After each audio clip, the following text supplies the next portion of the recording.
Before starting up on your project, measure the width of the last floorboard row.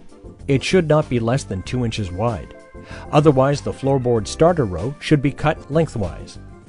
Use a polyethylene foam underlay to thermally insulate the room, act as a moisture barrier and silencer for the floors.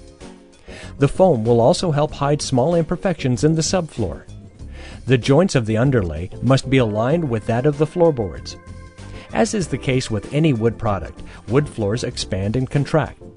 You should thus leave a 5/16-inch expansion space between the floorboards and the walls or any other obstruction such as heating pipes and door frames. Use space wedges specifically designed for this purpose. Use a workbench miter saw to make the cuts. Insert spacers all around the floor. You can also cut the boards using a circular saw or a jigsaw for peculiar cuts.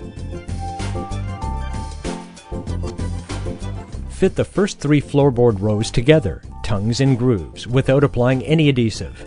Verify the wall alignment.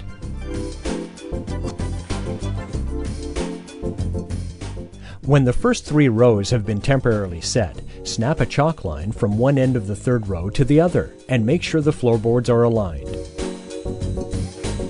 We're certain the wall is straight, apply the adhesive. If the wall is not straight, adjust the spacers so that the floorboard starter row is perfectly straight.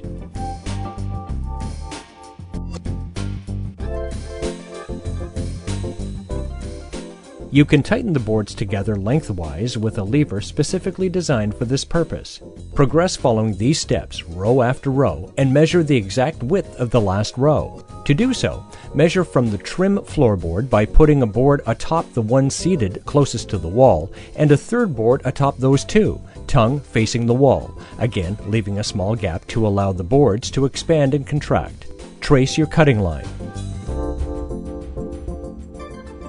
Wait 24 hours before walking on the floor.